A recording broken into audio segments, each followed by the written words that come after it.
Thanks for tuning in. We're the Marine Riders of Michiana, and we're starting a podcast here. This is episode number 1. We'll be talking on here about the history of the Marine Corps, everything Marine Corps, the history of the Marine Riders of Michiana. We'll have featured guests on, veterans that can talk about their stories. Also, we're going to talk on this podcast about suicide awareness and prevention. It's a very important topic to us, and so it will be featured quite a bit. This is my co-host. This is Euchre. Hi, I'm Euchre. We're vets helping vets. We like riding motorcycles, and we ride a lot. So here we are, first real episode or feature. Well, we're going to be talking to our brother Bullwinkle here in a few bit about his time in the Marine Corps and also a firefighter nowadays. So before we get to that, I want to mention that the poker run for the Marine Riders has been moved to August 9th. We got rained out back in June. So if you'd like to, please come by. It should be a good time. Also, we have a blowout party. When's that, October? I think it's, Pony said it's October. Pretty sure I'm working. Yeah, right? You're working that day? October 4th. October 4th. So that's another big one coming out. Make sure you put that on your calendar. We just got done with that Iron Butt run. Man, this is the first time I've been on my bike since. My neck's still fried. Like, I thought my hips, my wrists and shit like that would hurt. Just right up in here, man. I rode out to the dunes last week. That was Yeah, that's enough. So, I think we talked about this, but tell people how you get the name Bullwinkle for the club and how long you've been in. So I've been in about 3 years. So we all get to kind of pick our road names.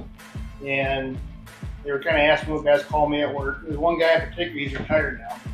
He used to call me a big dumb moose, or big dumb ox, or big ox, big moose. So I brought that up to the club, and as the story goes, one of our other members heard the name Moose and yelled out Bullwinkle. Right. And everybody loved it, and I've been stuck with it since. So we just got to own it at this point. Sure. Yeah. I remember the first time I met you was at the VA. Yeah. You were riding, and I was Limping. I was an FNG, and I had a jacked up ankle at the time. And I said, who is this big son of a gun here? But yeah, well, we're going to talk about some stuff. You know, Hilo said to me one time, I think it was actually at Forks Service, how well do any of us really get to know each other, you know? And this is a chance we can sit down, get to know Bullwinkle, and save this stuff for your kids maybe someday. We'll talk about some things. But so where'd you grow up at, man? West side of South Bend, or where were you born and all that kind of happy stuff? North Liberty, LaPorte area. Okay. I actually grew up in LaPorte County until I was about 13. And then we moved 1.5 miles across to the Wright County, St. Joe County. And other than my 4 years in the military, I've lived there my whole life. Yeah. So, still live in the house I grew up in. My dad lives with me. He kind of getting older, signed everything up. So that's cool. Got no reason to move or leave. Yeah. So I've been pretty much in this area my whole life. You went to grade school in St. Joe County, or did you go to that over in LaPorte? I was a home educated person. You were? I was. Okay, all the way through? All the way through. Really? Yeah. Okay, so you were homeschooled. So you didn't play any sports, high school, anything like that? I played football for New Prairie, or Pee Wee. They opened it up to everybody for a while. What is that, like 7th, 8th grade kind of stuff, Pee Wees? Yeah, 6, 7, 8, something like that. Not quite high school, but lower grades and middle school kind of. Right.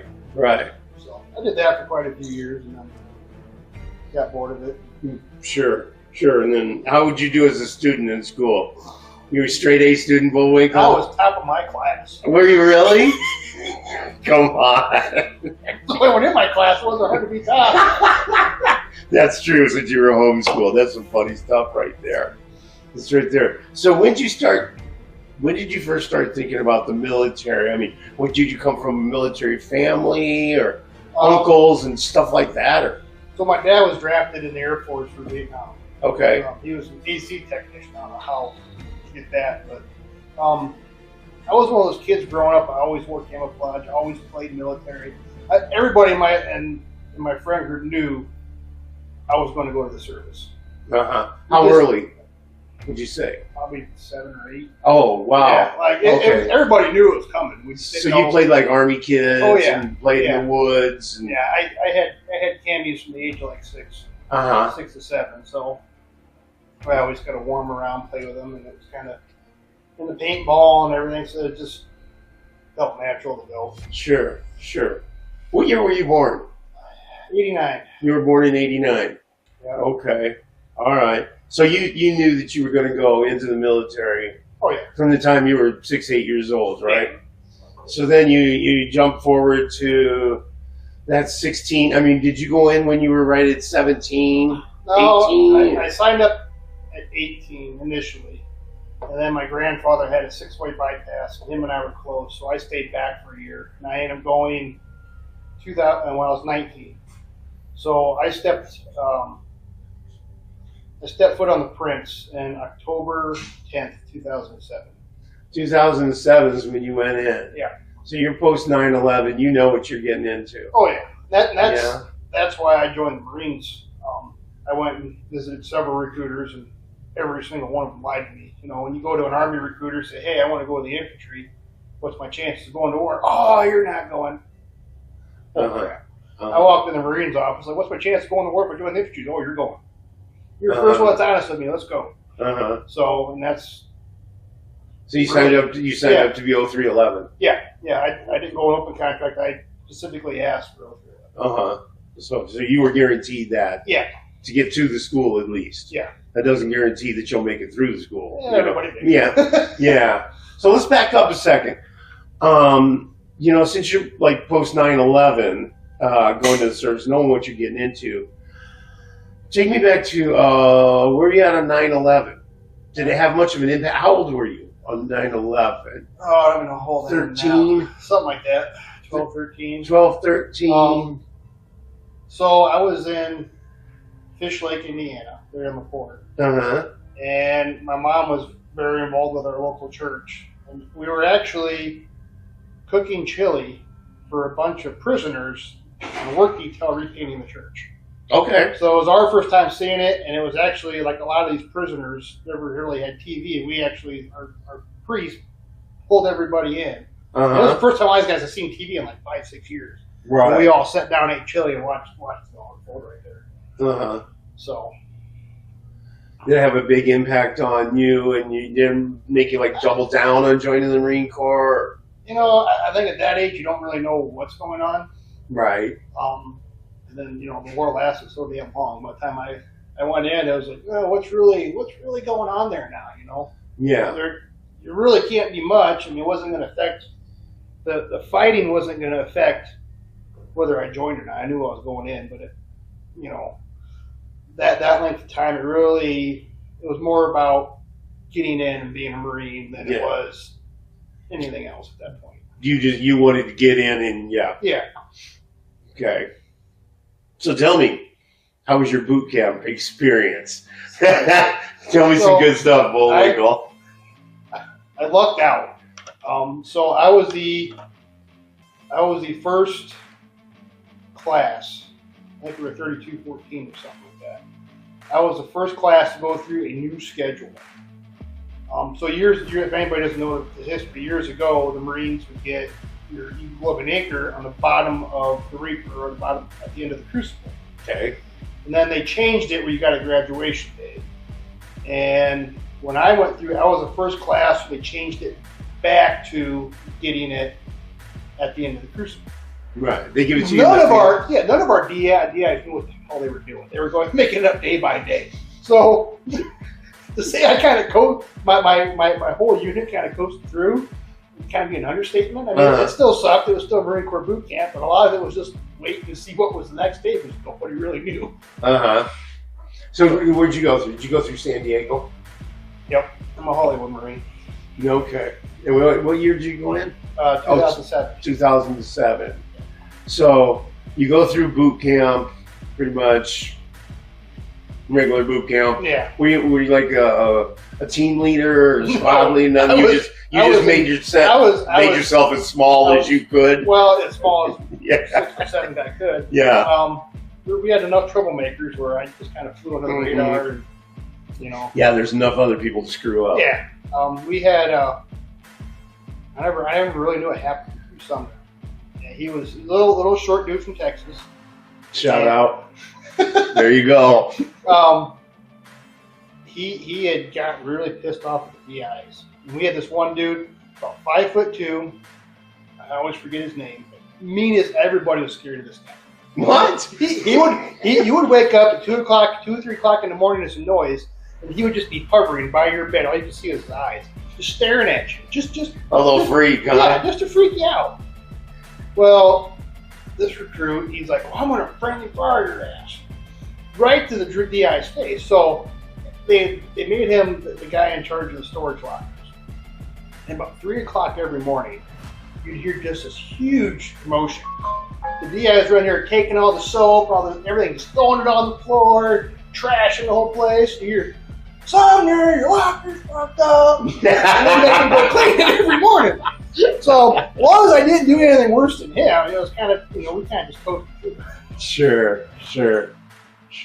So you get out of boot camp, and now you're going to go to infantry school. Yeah, school of SOI. Yep.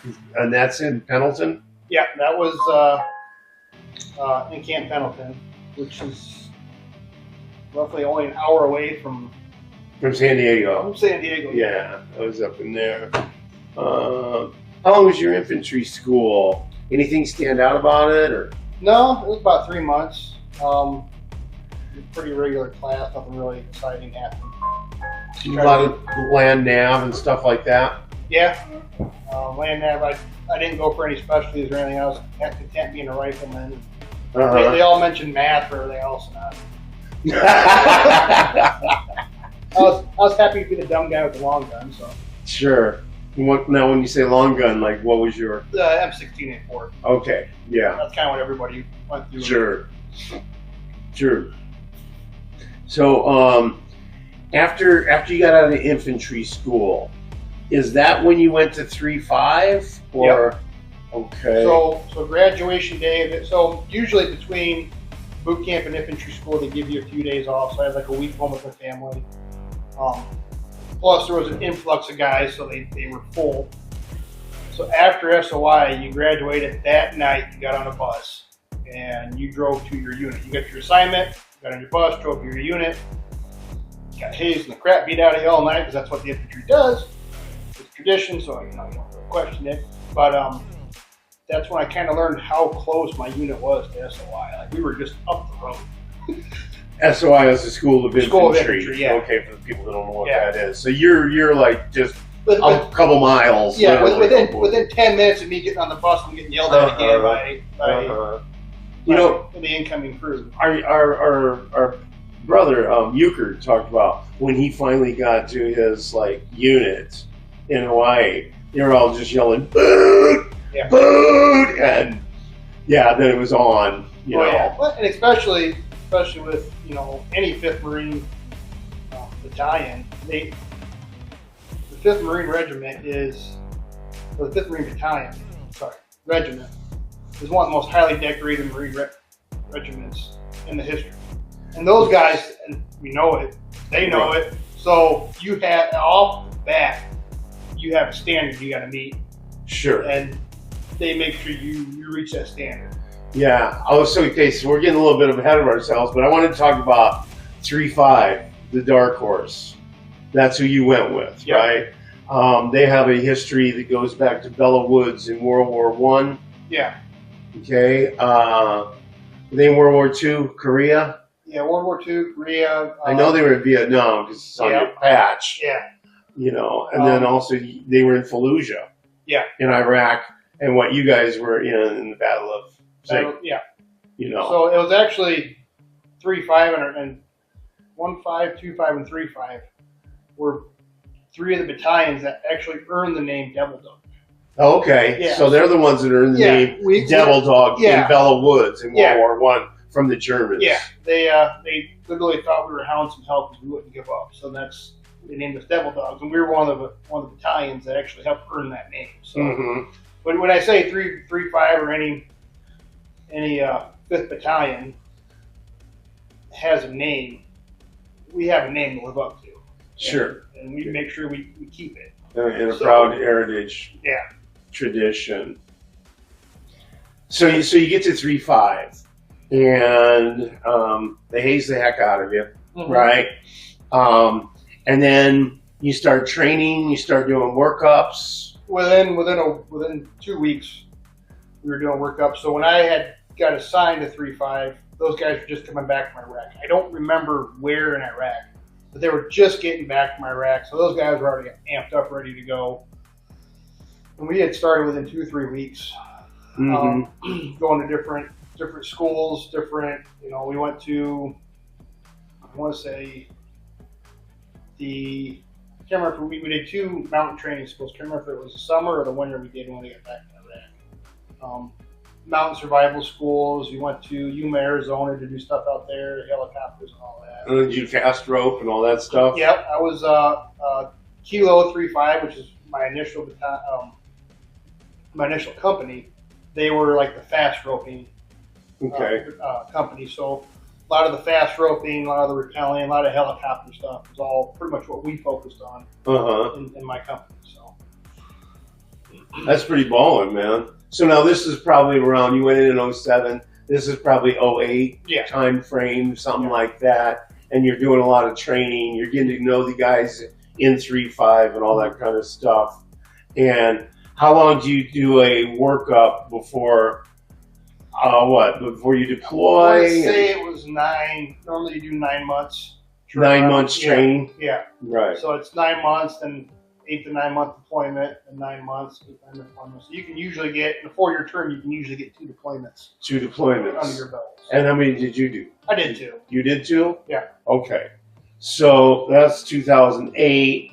So your first deployment, is that the one with the Battle of Sangin? No. That's the second one, right? Yeah, the second one. The first one, where'd you go? That was actually the 31st Expeditionary Unit out of Japan.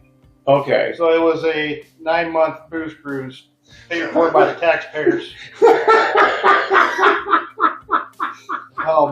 So we were based out of Japan, and the 31st is unique because it's the only one that goes back to its home port. Which is Japan. Is this Okinawa? Yeah. So I think the 13th is out of San Diego. You're a Navy guy, you can find out better. I don't know. So any other view, you get on the ship and you're on that ship for 9 months. Right. Well, the 31st, so we went to, we started in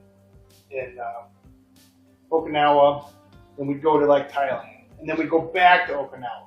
So you weren't really doing a Westpac. No, we were on and off the ship. We weren't on. We were on it for 2-3 weeks at a time. And then when you went to Thailand, did you do training and stuff like that? Yeah. So every country we went to, it was for training with or training the local military. So we went to Thailand, trained the Thailand Marines. Went to the Philippines, we trained them. Sure. Probably the coolest one we did was when we went to Australia. There is a training they do where we actually, I want to say it was a North Carolina National Guard. Really? And the Australian Army, there was some regiment out of them, and they have this whole town. And the whole town, and you wear these vests and put these little things, it's laser tag. Okay. So you have like this 3-battalion game of laser tag. I'm talking tanks, no kidding. That's cool. It's like a week-long thing. You're playing laser tag. And this is in the outback somewhere? Yeah, this is somewhere in Australia. Bumfuck Egypt. Yeah, right? So like, to me, that was the coolest thing at the time. Like, I'm playing a giant game of laser tag with like 2 other battalions out here. Snap. That's awesome, man. Yeah. And so how long were you in these, like how long would you stay in Australia or the Philippines? A couple weeks, a month, 3 months? Typically we had a week and a half to 2 weeks of training, and they gave us 4 days in port. Okay. Then we went back. Australia was a little bit longer because we actually hit 2 ports.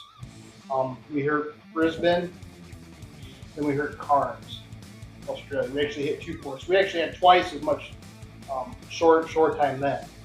I want to say Brisbane was first, and we were there right around 4th of July. and we were the largest ship in their port in World War II. Wow. So they shut the whole town down for us. I mean, there was acres of fireworks. It was like a 2-day party. No kidding. Yeah, it was That's pretty super cool. Yeah, well, they still remember us from World War II, you know, stuff like that. How we defended them against the Japanese, you know, they didn't forget. So that's super cool. So then after Australia, you go back to Japan. Yep. And then once that's deployment's done, you float home? Yeah, we flew back home. Oh, you fly back home? Yeah. Okay. Yeah, so the 31st base, they're based out of Japan. So you fly there, and then you fly back. Did you fly commercial? Yeah. Was it commercial? Yeah. A lot of, you know, yeah. Yeah, we did that except for the one time we were going to Guam and the XO screwed up and didn't get plane tickets ordered.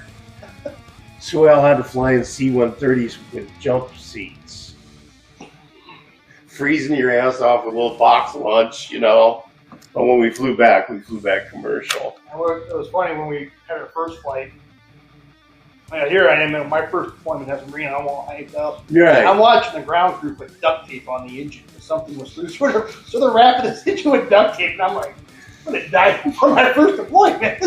You know the old adage, man. If you can't duck it, Yeah. yeah. When we get to the second deployment, I got a story about that one. Yeah. Okay. Yeah. Duct tape is king, man. That and zip ties. Didn't anymore, but it used to be tie wire. So, okay, so you guys fly back from Okinawa back to Pendleton. Yep. You probably got, what, 30 days leave? Yeah, we had. You know, you get some time off Yeah. when you get back from a deployment. Yeah. If you want it. Yeah, and I was kind of a unique situation. So during the 31st, you know, me and my unit weren't quite clicking, and I had a unique opportunity to go to S3 operations. Okay. Explain that. I don't know what that is. So you have different groups. S1, I want to say, is admin. S2 is your intel office. S3 is operations. So they're the ones that run the command post, set up the training. You pretty much run the battalion. Okay. So I had, on the way back, I had transferred from Kilo 35 to HNS 35, headquarters and support. Okay. Put in the S3 office. So I didn't really get as much leave as everybody else because we had a whole battalion we had to train up, which ended up being one of the greatest experiences of my life, I think, being in that office. Because, you know, my chain of command was a staff sergeant and a master gunnery sergeant, who to this day is probably one of my huge mentors. You got me out of so much trouble. Yeah. You know, so here I am in E3 talking to an E6 and hanging out with an E9, you know. Yeah, I was just going to ask you, were you like an E4, E5 at this Yeah, point? I was You were an E3 E3? at the end of the deployment. I didn't really make E4 till I almost got out. So I went through both my deployments as an E3 in this book. Okay. Okay. And how long were you in? 4? 4 years. 4 years you were in. So you come back from that Okinawa deployment, and you jumped into this other planning unit. Yeah, I had about a week of leave, and then I jumped into the S3, helping everything get set up. Do you think that helped you later on in life when you became a fireman? Yeah. You know, that kind of background? Yeah, definitely. So I was terrible with computers. The whole command post is ran by computers, but Sure. that all kind of played a role later on. So definitely help you think with a level head. You know, you get all these assignments now. You know, even now I get like an assignment. Hey, you need to go do this, this, and this. Get it accomplished. This is easy. I got to do it for 4 guys. I used to do it for 1,000. You know. Right. So right. Definitely. Yeah, that's what I was wondering if that helped you with where you're at now. Yeah, definitely. I'd say so. Well, that's super cool. So you worked on the workup for your second deployment. Yeah. Is where you're at now. Yeah. Right. So this is probably 2009 time frame. Yeah. Somewhere in there. And okay, so you guys had been in Japan now. Like, where were you, and how did you find out that you guys were going to Afghanistan this time? I mean, did you know it well in advance, or was it like while you were doing this workup, did you know? So I found out probably about a month before we actually left. I'm sure the upper echelon of my office knew. We just didn't know where in Afghanistan to go to. So when a Marine unit does a workup, and I didn't know this till after I had gotten out, you're actually scored on every training you do. So when you go to... You're talking about on your workup? Yeah. You actually they're evaluating you. Yeah. You actually get a score. So like when we went to Bridgeport, Nevada, and did our mountain survival school. I've been there. Yeah. There's a score that they give you. Mm-hmm. And based on your scores you get is where you're going to go when you get to the country. So how combat ready you are, things like that. Yeah. Okay, makes sense. Well, they're watching out for your ass in a sense, you know. I feel like, oh, cool. They just like, oh yeah, it's your turn to go shot at. No, actually, there's a method to the madness. Okay, that's interesting. Yeah, I did not know that. So they're scoring you guys. Yeah. On your workups, mm-hmm. and based on that is how dangerous area they put you in. Yeah, so we pretty much knew, you know. I guess the battalion knew 3 or 4 months in advance. We were going to Afghanistan, and I guess some of the trainings you pick kind of like showcase to the upper echelon that this is where you want to go. Uh-huh. So I don't think anybody really knows 4 months before. They kind of look to see what you're doing and see if you're getting ready and all that. So it comes down to like 30 days before you're going to go. Yeah. Is that when the cat's out of the bag? That's when they're like, hey. You know, it slowly starts. Or they bring you into a big formation. Gentlemen, you know. It all just kind of rumors out. Yeah, you know? rumors out. Hey, we're going to Afghanistan. Where? Oh, we're going to Afghanistan though. So that's how it starts out. Is we're going to Afghanistan. Yeah. Where I don't know. And then how long before you find out that you're going to Sangin or wherever you guys went? I don't think we knew till we actually got in. Well, okay, back. It was about 3 or 4 days before we got in country, before we left. Is when they told us, hey, you're going to go to Sangin. So that's when I found out about 4 days before we got on the plane and left. And how was everybody's reaction to that? I mean, did you know the history of Sangin or anything like that? At that point, up to that point, Sangin was still under British control. Okay, yeah, because I had done a little research that it was under the Royal Marines. Yeah. And then it went to like 3-1, and then it went to 3-5 or something like that? 3-1 had it for maybe a month. Okay. So like, the British were still pretty heavy there when we got there. Okay. So they were there to kind of help setting everything up for us. And then we took it over from the British and 3-1. And you guys knew that this was going to be some heavy fighting because the British had lost over 100 guys. Yeah. If that's correct. And it's going to be you. And now you guys had air support and tanks and all that kind of stuff. But so the tanks never showed up. The tanks never showed up. We were supposed to get tanks. I think the first tank rolled in 3 weeks before we left. They kept getting held up somewhere else. So we had everything but the tanks. Yeah, they kind of might have helped a little bit, huh? Yeah. So so you guys fly commercial? Yep. From Pendleton. Yep. To Afghanistan. We stopped in Maine. You stopped in Maine? Yeah. So whenever we flew out, we usually fly at another port, fuel up, then we go over the coast. That's interesting. Yeah, I went to Maine when I went. Yeah. When we got to Maine, we really didn't know what was going on. We all get shuttled to this hotel. This is weird. Okay, maybe we want to go party. So we all went out and partied.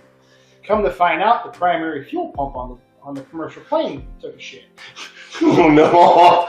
So we're all out there partying and everything. Day 1, cool. Day 2, still not on the plane.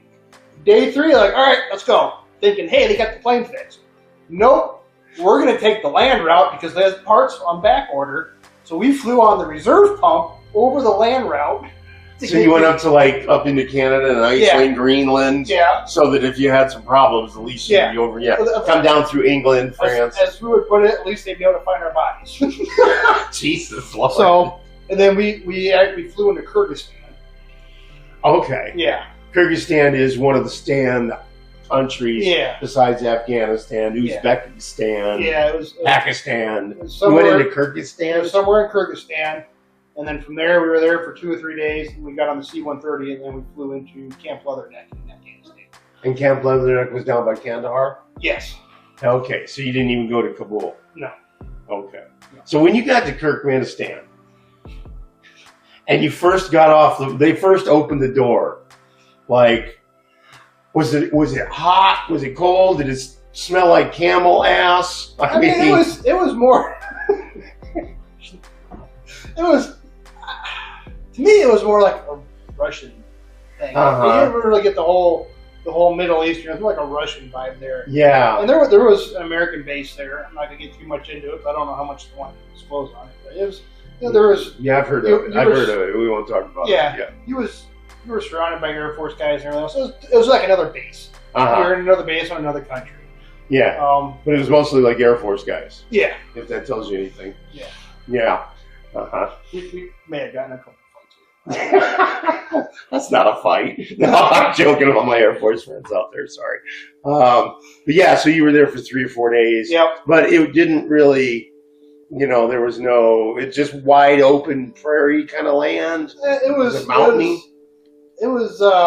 We never left the base, so it was like Kwanzaa huts and Kwanzaa huts. Yes, buildings. And, it looked like any other military downtown base. Just buildings everywhere, people moving around. Sure. Walls, barbed wire, tanks, planes, all that fun stuff. You didn't really. They had tanks. They had a tank or two there. So then so you guys all load up. Now are you flying in like C-130s when you're going into Camp Leatherneck? Yep. So you're flying on there's no more commercial here. Commercial's done. That's where now you're not flying on helicopters, but you're flying C-130s and stuff like that. Yeah. So we all went into the C-130s, and I went in kind of advanced party. So advanced party. Yeah. Being in operations, so we went into C-130s. And then we sat in Leatherneck for roughly a week, waiting for the rest of the battalion for to the catch main up. Body, right? Yeah. So an advanced party, a few show up. Yeah, you usually take over from a different battalion or something. Yeah. So then you fly into Leatherneck. We wait till everybody gets there. There's some training they got to do. Kind of like, hey, don't touch this, don't do that. Be nice to the locals. Here's some customs. Here's basic Pashtun Wali, which was the local dialect we were supposed to be taught. I never learned any of it.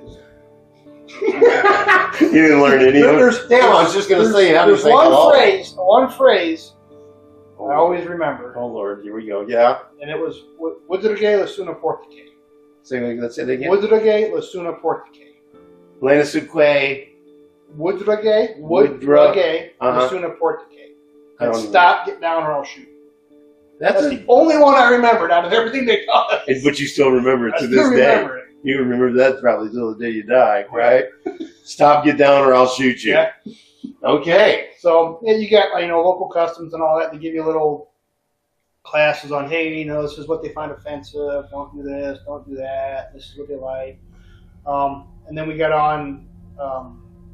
I got on a Chinook. Then we flew to Bob Jackson in Sangin.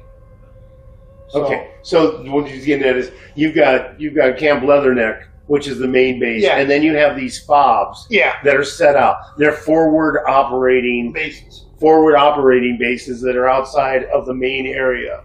Where the main area, Camp Leatherneck, probably has how many people on it? Hundreds, thousands of people on Camp Leatherneck. Memory serves me right. Leatherneck was almost a town the size of the town of LaPorte. Oh wow! It was. So that's like 30,000 people. You got airfields. You had a section for the Marines. You had a little section for the Air Force. A little section for the Army. I want to say the British had like a quarter of the. They got a spot in there. You could easily get one. I mean, there's McDonald's and Burger Kings and everything out inside the Camp Leatherneck. So yeah, it was a huge base. So now all these FOBs, were they already set up before you got there? A lot of them were, yeah. Okay. And those probably held how many guys? A FOB? 100 guys? 1,000 maybe. 1,000 guys? Usually a FOB was 1 to 2 companies. Okay. So we had we had 3 companies from my battalion in FOB Jackson. You had headquarters and support. You had, I want to say Lima was with us, Lima Company, and then you had like the heavy guns. Weapons company. So how far out are these FOBs from Leatherneck? 10 miles? I don't know. I know it was maybe about 30. 30 miles out? Yeah. Okay. It wasn't far. But it was far enough. It was far enough. I know I did a supply convoy one time. It took us 28, 29 hours with all the stopping to get there. Right. You know. And you're probably only rolling at 20, 30 miles an hour. Yeah. You know. When something blows up or breaks down, then you got to stop and you got to keep it going. It was not the most boring road trip we've ever been on. But Really, it was uneventful. yeah. Well, it was a lot of stuff, but I was so far in the back. I really didn't see or do anything else. It was a large A lot of company. it was stopping and going. You know, Right. Just like going on a ride, you get the slinky effect. And I was And you were in the back end. 63 vehicles. I was number 60. So Yeah. there's a lot of that. All right. Well, cool. So you pretty much stayed on Camp Leatherneck, right? Yeah. I went to. There's a second fob. Leatherneck. I didn't stay there at all.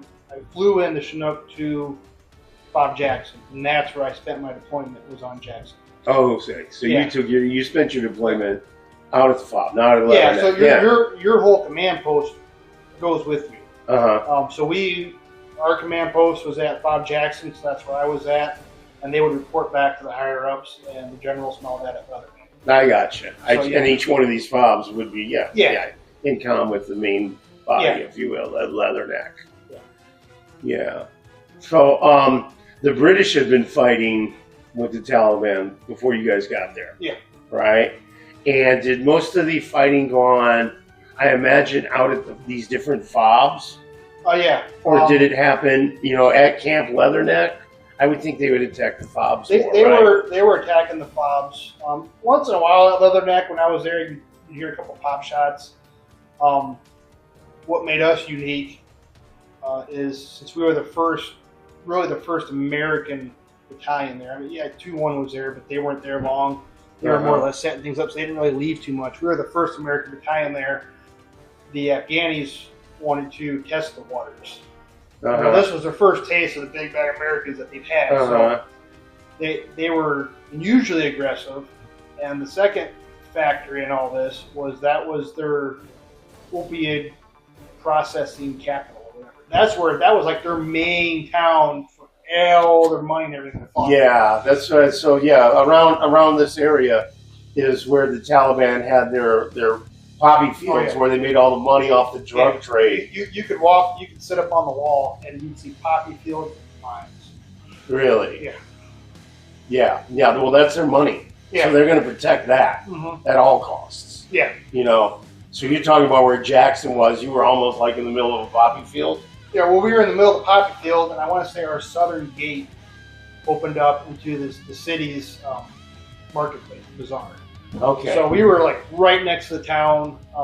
Our command post was actually something we borrowed from the governor. It was the governor's mansion. So we were right in town. Is this on the edge of Kandahar? Or some other town? Helmand province. Okay. But the city of Sangin itself was its own little city. So Okay. Yeah, it wasn't like a province. Sangin was its own city. Okay. So, yeah. And any idea about how big was Sangin? I have no idea. No. Okay. I know you can kind of Google Earth, but it's a decent sized town. Yeah. For that country. So you're out here on Jackson, and how long were you there before you guys made contact? Before we landed. Before you landed? As we were landing. Now, were you going in on helicopters for this? We were going on the Chinooks from Leatherneck. So now you're doing helicopters to Jackson. Helicopters to Jackson. And as we were landing, we were getting pop shots pretty much the rocks jump. They were shooting into the base, trying to get us as we were getting off the helicopter. So off the bat, we're getting. Yeah, you're taking incoming, huh? Yeah. So I mean, here it was technically my second deployment. I got a couple of guys behind me. It's the first. I'm like, oh, what do we do? I'm like, go find cover. Right. Here, it's. Even though at that point I didn't see combat yet, it was one of those where like, hey, it kind of takes back like. I haven't seen it, but I'm also the senior guy for a couple of these other. They're looking for me. Get covered. You know what to do. Shoot back.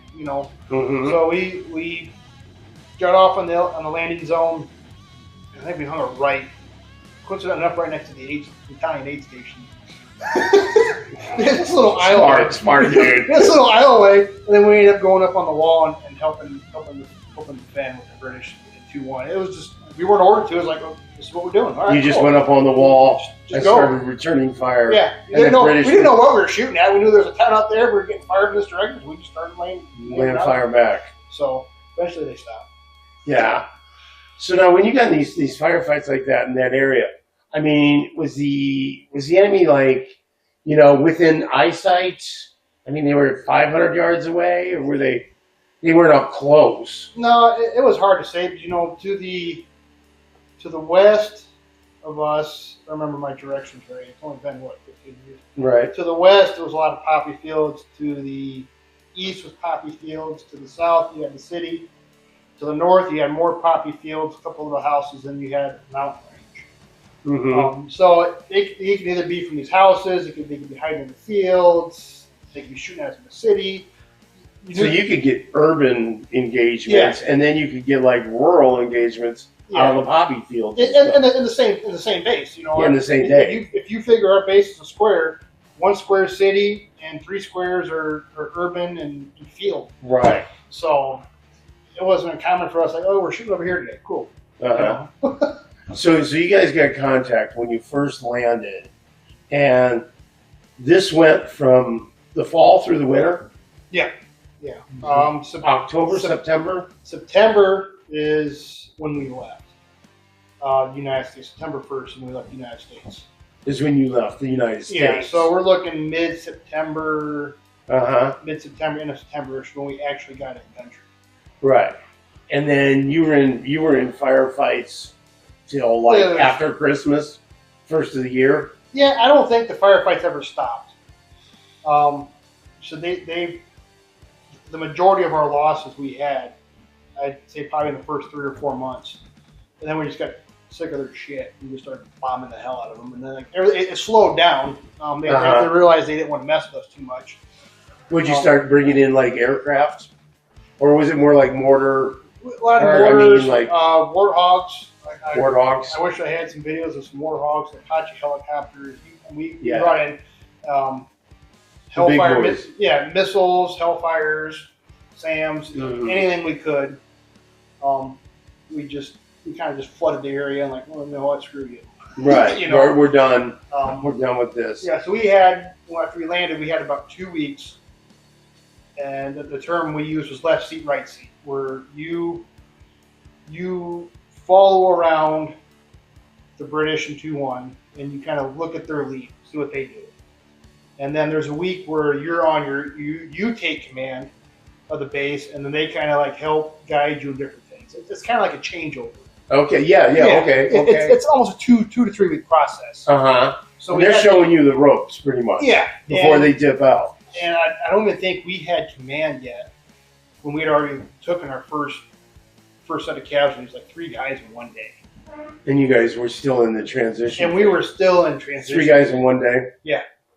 It was. We were still in transition phase, and that's kind of that week is where I kind of transitioned out of the command post. They realized I was really terrible with computers. Yeah. And with my infantry background, they put me. I was really the only one they kind of did for this area. I was a casualty evacuation team leader. Okay. So that was my primary job, was to go and get the casualties off the helicopter, off the trucks, get them in the aid station, let them stabilize them, and from the aid station, get them on the medevac out the door. Half-assed doc, weren't you? No, I just moved them. Yeah. I was more like a foot ambulance than anything. Yeah. So you guys just got in firefights. I mean, would they subside at night, or was it, 24/7? Or I mean, they have to sleep too, right? At first, I'd say it was anytime. Anytime. They didn't care. I'm sure they had different shifts. Day, night, any patrol. They seen the patrol going out. They hit the patrol anytime. The last 2 or 3 months, it was almost like clockwork. It was right after prayer. it was great for us, because the Muslim culture, they announce their prayer, especially in the Muslim countries. You hear it come over the call to prayer of the speakers. Mm-hmm. Then you hear the call to end prayer. Mm-hmm.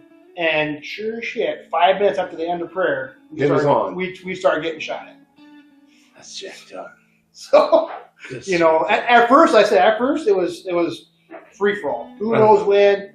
After they realized we weren't there to screw around, it was like clockwork. 2-3 times a day after prayer, we'd be getting in a firefight. Yeah, they pray 2-3 times a day, right? Yeah. Wow. So you guys took 23 casualties. With the attachments, I want to say it was 25. There's a couple that weren't 3-5, but that were attached to us that also we lost. Mm-hmm. So it was 25 total, and 275 to 300 wounded. Jeez, it was. I definitely got a lot of experience treating wounded guys. One of my buddies, we actually went to boot camp together. He stayed in Kilo Company. He actually does a band now, the Resilient. Okay. Seen them? No, I haven't. He's actually, he's the drummer for them. I think I'll look that up when I get home. Yeah, he's the drummer for them. Resilient? Yeah. Him and I we were in Kilo together. We went to boot camp together, and he ended up losing 3 of his limbs. And what really pissed him off, I can't remember if his left or his right arm. He had spent like $700-800 getting a whole sleeve done. Oh, jeez. Don't I know that? And that is the arm. He lost both his legs and his one arm with the sleeve. The other one didn't have hardly any tattoo. And he was so pissed about that. He was so angry about that. I got to chuckle with it. Right. Exactly, man. Yeah. Now he's doing the whole band thing. I haven't got a chance to see him live yet. He's pretty good, I'd say. So. Yeah, there's a lot of amputations, a lot of major traumas. Mm-hmm. We definitely got to work out over there. So. Yeah, you putting on some tourniquets? Yeah. Well, by the time I got to them, our infantry units pretty much already had them tourniqueted. I was mainly get them from where they were at. A stretcher bearer, as we call them. Yeah. Litter bearer. No. So typically, I'd go out and kind of help assist. I I end up getting a fire team with me, which is 4 guys. We'd go out there like, hey, what do you need? Cool, here's some extra supplies. Everybody had a combat lifesaver or foreman with them. Help stabilize, give them supplies, and either help with the stretcher or help provide cover to get them back to base. Because that's when they ambushed you. They'd hear the bomb go off, and they would ambush the platoon or the unit on the way back. They wouldn't do it there. They knew, hey, they knew we tried to save our guys. So they would hit us on the way back when we were most vulnerable. And these are patrols that are going out from Fob Jackson. Yeah, Fob Jackson, and we had one other Fob. I never remember the name. I was only there once. So we had 2 Fobs, and a lot of them most of the casualties we took were from Jackson. Yeah. But yeah, that's when they would hit us, is on the way back. Were there a lot of IEDs? Yeah, tons of IEDs. Mm-hmm. The British actually quit leaving the wire because of the amount of IEDs. Really? On our first patrol, they looked at us like we were crazy. We're like, well, there's bombs out there. Like, oh shit, it's over here. Right. Our primary objective was to interrupt the poppy flow, and there was a road called the 111. It was the primary road through Helmand Province. So we were there to disrupt the poppy trade and to secure and pave this road.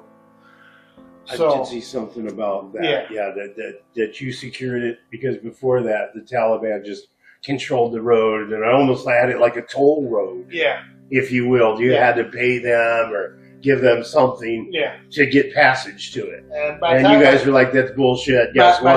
It's our road. By the time we left, that bitch was paid. Right. Yeah. I saw that. That was super cool. So you were out there. How long were you out in that Fob Jackson? How many months? 8.5 months. And you're in firefights almost every day. Yeah, we were on the wall every day, or I was when I wasn't evacing guys, I was kind of helping with maintenance. They learned out pretty handy. May or may not have ran the black market in the base. We had some civilian contractors I went and hung out with, and got to know those guys pretty cool, and they let me borrow some stuff to make the guys' life easier. Me and the chow hall guys were best friends. Oh, you have to. You know. Yeah, that's a given, right? So we had this aerostat balloon, and what it is, it's like a mini blimp with like a $6 million camera, and they tethered it up like a mile in the sky. And these contractors, they would just scan certain areas for us. You could watch things in real life, real time, before a lot of drone technology. Right. I was just gonna say these guys had like this huge industrial size forklift. Me being the farm boy I am, I'd always borrow it. And the supply runs always drop like the containers, the shipping containers, halfway across the base for the cooks. So I'm like, hey, give me some steak, and I'll move this thing for you. Smart man. So I get this case of steaks, and I give half the steaks to the contractors, and I keep the other half and give it to my buddies and everything. Eventually you just trade your way up, and I have my own little barracks room. Sure. I have my own little warehouse at one point towards the end of this. I mean, I was getting mattresses and TVs for a battalion commander and stuff. No kidding. Yeah, you're making all kinds of friends. So I was living. With the exception of where I was at and what I was doing, I was pretty good. As well as you could make. Oh yeah, I was eating lobster and steak on the regular. Holy shit! What? I never would have thought that in a million years, man. Whenever the holidays come around, they'd always bring us lobster and steak. That's awesome, the man. chefs would always, sure. The cooks always leave a couple extra sides for everybody. Welcome to 2010, huh? Yeah, I heard it said you guys got in like 440 gunfights. Yeah. In the amount of time that you were there. Yeah. And there were some prominent. Didn't you tell me one general's like an LT? Yeah. Was unfortunately General Kelly. General Kelly's son. His son was one of our guys in our unit that we lost. Lieutenant Kelly. He was one. Sergeant Matthew Abate, I want to say he's got the Silver Cross. They put him in for the Medal of Honor. He was one of our guys. We had lost some really, really great guys out there. We had 25 attached to the unit and then almost 300 wounded. With them, and then we had the Georgians in the mountain range, and we also evac'd local nationals. The Afghani police, the Afghani army was with us. Children and all that, anybody involved. I think they said I had close to 400 evacuations. You did? In 8.5 months. This was what they credited with me there towards the end. So I definitely stayed busy. Yeah, and we'll get to it, but that totally is in line with what you did later on after the Marine Corps. Yeah. And we'll get to that. But let's go back to, all right, so you were there for 8 months. Mm-hmm. How do you get relieved? How do you get out of there? Where's the next step? Somebody comes and replaces you? Yeah, so just like we did with 2-1 and the British, I don't even remember who the hell it was. Some other Marine battalion came in. Yeah. I did the left seat, right seat. Just as they were coming in is when I was leaving with my staff sergeant and master guns to go back to Pendleton to set things up for the battalion to return. So you're going to dance party. Just like how you came in is how you go out. Yeah. AP, we used to call it. Yeah. So I was advanced party going outside. Got back to the States about 2 weeks before the battalion. But in that 2 weeks, it's, you're not going to leave or anything. You're like, make sure our guys got barracks, make sure everything's set up. So it was roughly about 8.5 months. I want to say the battalion was there for 409. Mm-hmm. So I was leaving just as the other battalion was coming in to relieve us. Sure. So. And did you guys have ceremonies and stuff like that in Afghanistan for? Not so much until you got back. Not so much, no. Were you still taking fire, like when you guys were leaving? Yeah. Were you still taking the fire? Not as much. What usually got a lot of our firefights is when we get the ID hit, and it was the supply runs with the helicopters. They'd always take the pop shots at the helicopter.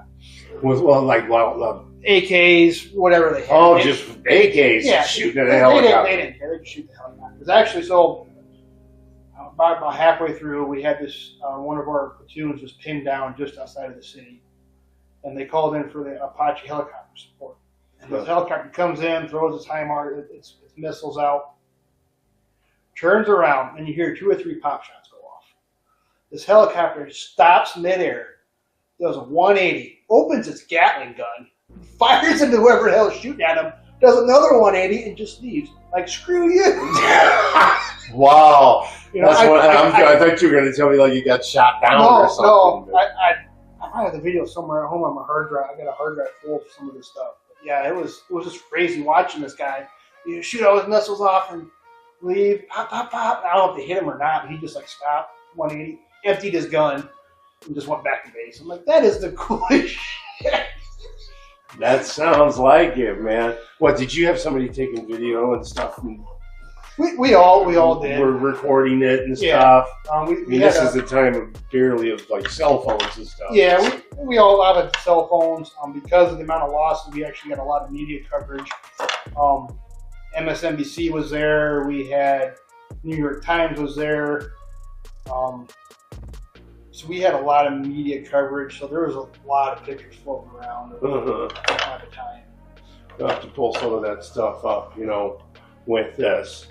So, wow, yeah, 8.5 months. So then you go back to Pendleton. Mm-hmm. Okay, and you set it up for the whole battalion coming back. Yep. And then now, is this about the time you're thinking about getting out, or? Yeah. Are you starting to do another workup? No. So they had kind of asked me early on. I think the time got back, we all went to leave. Kind of. We were one of the first ones that was a mandatory shrink visit because of where we were at. Sure. We all had to get cleared to the dock to make sure we weren't losing it. And, roughly 2 or 3 weeks after all this is when they're like, hey, do you want to re-up? What do you want to do? Well, President Obama had just gotten in and he was doing a cutback. And I had previously been diagnosed with Telfemoral syndrome, so that's the tendon that holds my kneecap in place is weak. So my kneecap tends to never really affected, to this day doesn't affect my job, but it was there. Was it a genetic thing or something that happened while you were there? I think it's genetics. My whole family's got shit knees, so it's a little bit of both. Carrying 150 pounds for 20 miles, I'm sure getting help matters. Right. So I was given the choice. He's talking about the ruck, ladies and gentlemen. Yeah. Our weekly hikes, or nature walks, as Boston call them. Nature walks, yeah. So I was given like, hey, you're not in peak physical condition. You can either go to an administrative job or you can get out. And I'm like, man, I had just went and did what I've been trained to do for 3-4 years of my life now, and you want me to go sit in my no. And you're not gonna sit by the desk. No. So I ended up getting out. I'd be retired in about 3 years if I didn't. I know, right? We all do that. Yeah. We all think, oh man, if I'd have done 20, I could have got out at here we are, 44. 2025, October 27, I would have been retired for 20 years. Right. But you didn't want to do the desk job. I didn't want to do the desk job. Yeah, I know. It's all kind of hindsight, So you guys all had to go to an evaluation. Yeah. Psych eval. 90% of us lied. Sure. It was one of those where the rumor was going around of, if you tell them that something's wrong, you're going to have to stay in. Yeah, they're going to medically extend you until you're okay or deemed okay. Yeah, so here I am. I'm already kind of figured out I'm getting out. Don't want to stay out. So I bet you about 95% of us like the shrink. We all figure out what we wanted to hear. And no, da da da da. Mm-hmm. So the battalion as a whole pretty much breezed through that pretty quick. Sure. So how was it when you were getting out?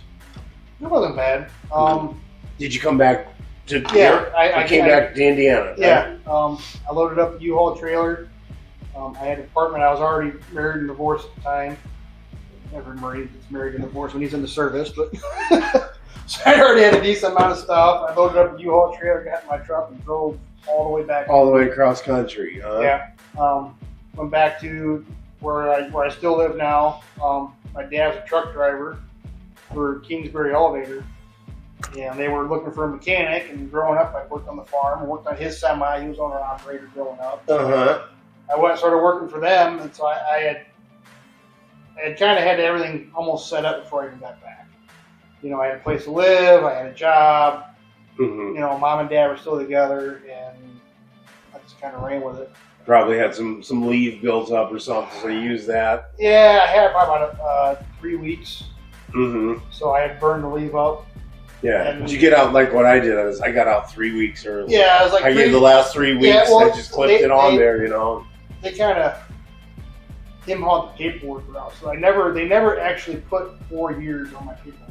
So if you look at my official DD-214, it says I got out in August or September. It was like September something. Right. So like even to this day, I never rated that 4-year tack on your uniform. Right. Because the DD-214 says this because they had done like, well, you got 3 weeks leave, we're just going to give you the early. Mm-hmm. So kind of pissed me off a little bit, but Yeah.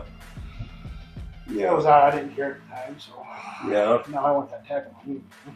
Right. Right. Was you find something out about that? So you get out of the Marine Corps.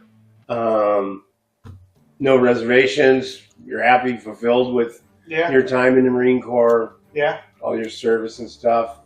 I had worked at an elevator for a year, and I went to work for a semi dealership, and I actually got called up from a Marine, Battle Creek, some infantry reserve battalion, wanted me to reactivate. They wanted you to join the reserves. They wanted me to join the reserves because I guess so. When I was working at 3-5, I want to say it was 225, a Marine infantry reservist battalion came, and those are the guys who kind of stood watch. They stood and post. We were getting our butts kicked enough where they're like, hey, we're going to let these guys do the fighting. This reserve unit can guard the base. This unit, Battle Creek, I guess is what they were doing. And they're like, well, hey, we got this Marine right here with all this battle experience an hour away. Mm-hmm. Maybe he'll come up and teach us some stuff. Mm-hmm. Okay, maybe, yeah, I wouldn't mind getting back in. Well, a couple of things happened with that. First was, after I started talking to the recruiter to get back in, the recruiter never told me when to report. So here I am working at the grain elevator, and I get a call from the sergeant, like, hey, it's Sergeant so-and-so. I'm like, cool. Like, you know you're AWOL, right? What? Like, no. Like, well, we need you up here. I'm like, I'm at my job. I was only mechanic for this trucking outfit. I'm like, I got this guy's livelihood is on my hands right now trying to finish a semi. We're going the next one. I could be up there tomorrow. Well, okay. So I get a call from the first sergeant. And the first sergeant, him and I talked about it. He's like, all right, cool. I explained everything that went down. He's like, well, sounds like all stories talked about it. You never called and asked us. We never got a hold of you. The recruiter dropped the ball. Everybody dropped the ball. So he goes, well, we can just do something with the paperwork. You can start next month. I'm like, well, I got you on the phone. I said, what's going to happen after this year? You guys want me to reactivate for years? Like, oh, well, then you're going to be, you'll be out again. So they wanted me to get out, move up to Battle Creek, train this unit for a year, and then get back out and start all over again. So it ended up being where, me and the first sergeant up there kind of came to an agreement. We're like, hey, look, let's just pretend this never happened. Uh-huh.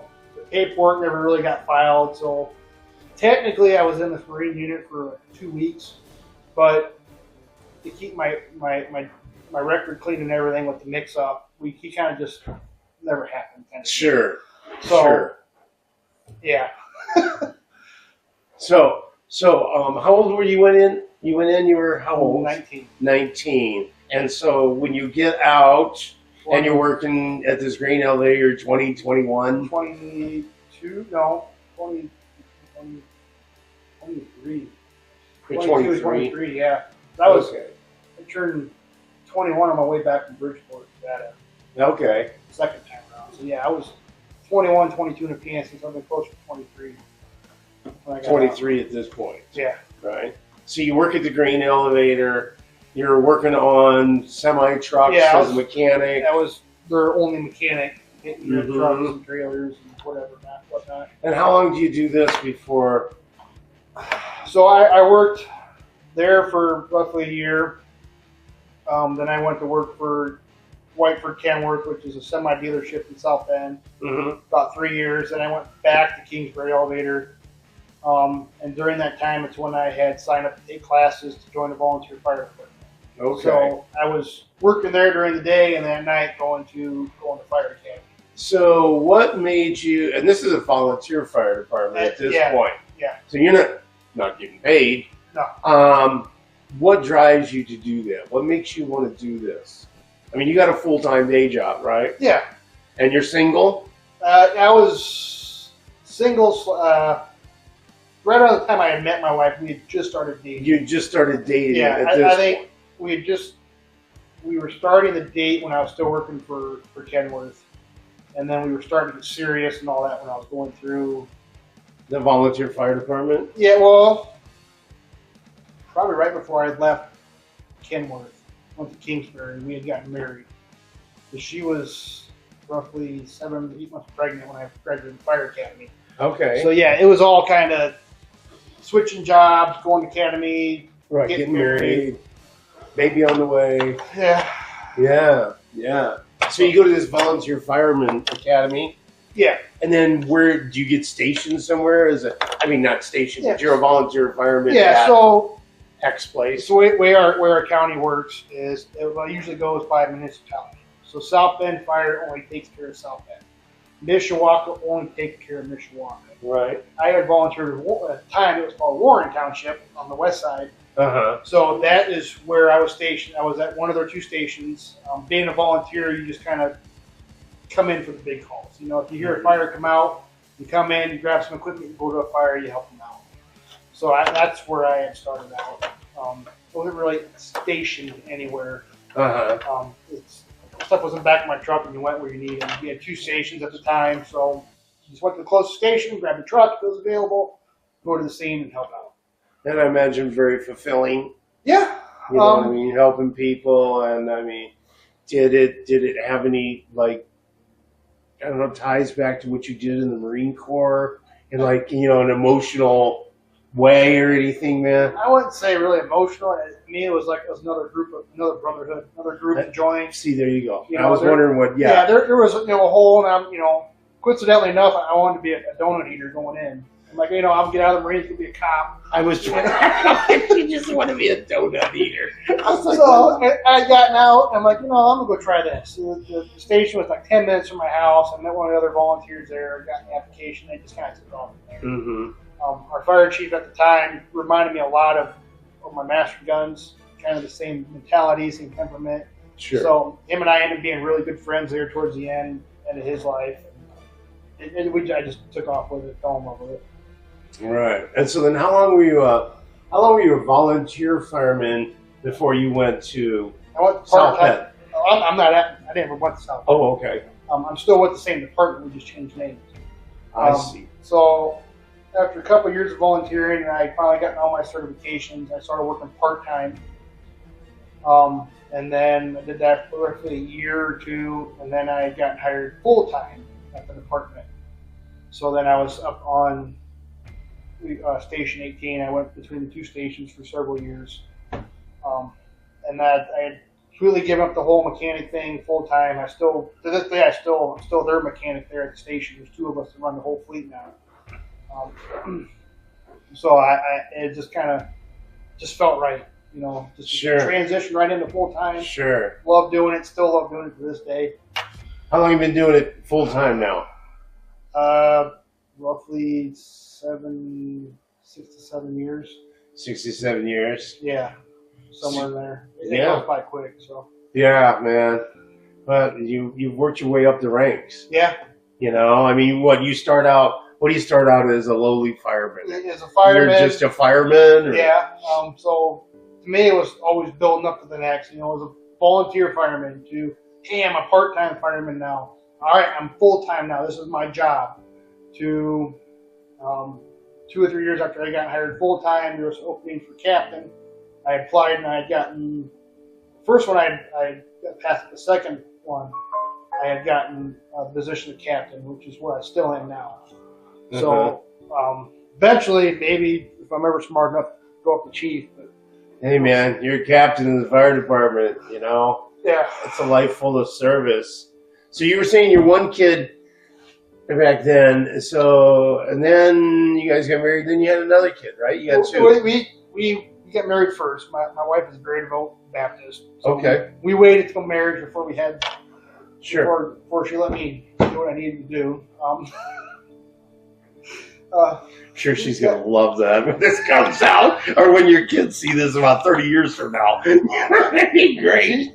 She's definitely way more than I deserve. Let's put it that way. Once a Marine, always a Marine, right? Yeah, so we had my first daughter. We had my daughter 2 or 3 years later. We ended up having my son. So, funny story on that. Her stepbrother, her stepbrother joined the Marine Corps. Your wife's? Yeah, my wife's stepbrother Okay. joined the Marine Corps, and we only had my daughter, and we had flown out to San Diego to see him graduate. She'd never been to San Diego. We went out there, watched her graduate and everything, and it was the coolest thing because at the time, the Secretary of Defense, James Mattis, made a surprise visit there to pin an award on somebody. So my wife said she'd never seen me smile that hard. Because, Mad Dog Mattis is literally 40 feet from me. And I'm like, wow. This is awesome. Right. Well, during the trip, she'd gotten sick. We couldn't figure out what was going on. Well, we had gotten back, found out she was pregnant with my son. Okay. That's why his actual legal name is James Mattis Schlick.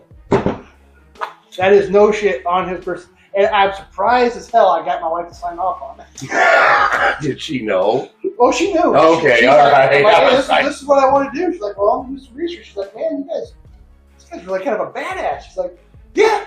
I tell you, my son went up to he's filling into the name? He's definitely, Yeah. he can definitely be a handful, though. Well, I met him last year at the poker run, and they seemed like very polite, well-behaved children, at least when they were around me and all of us. Yeah. So I'm sure they have their moments like most kids, When did you start riding? Back when you were a kid? Probably about 4 years ago. 4 years ago you just started riding? Yeah. The chief I mentioned earlier, Chief Maninucci, he was in the Axemen.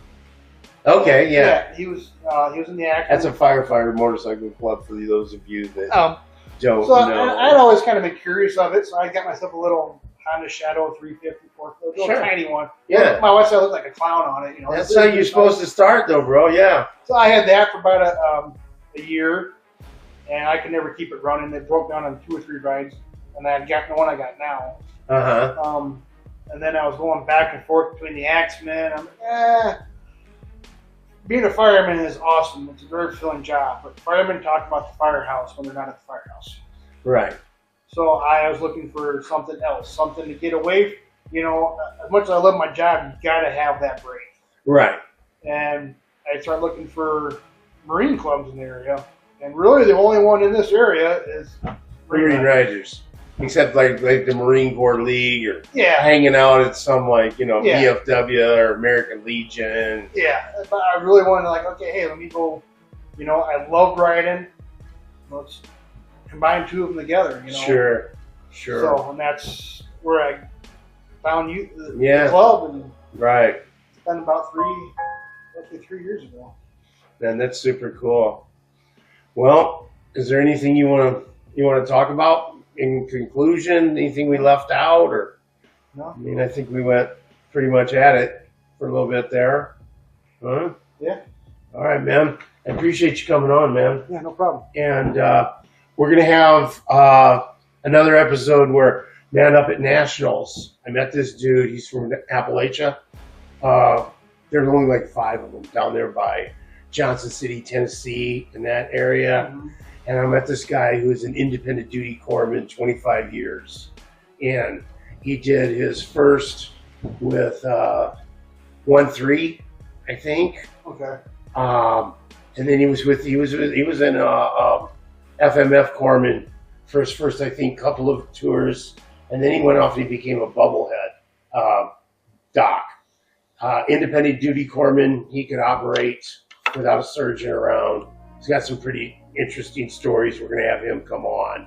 And said he sailed around the world twice underneath the water. Go through the Suez Canal and the Panama Canal. That's all you need. I was like, dang, man.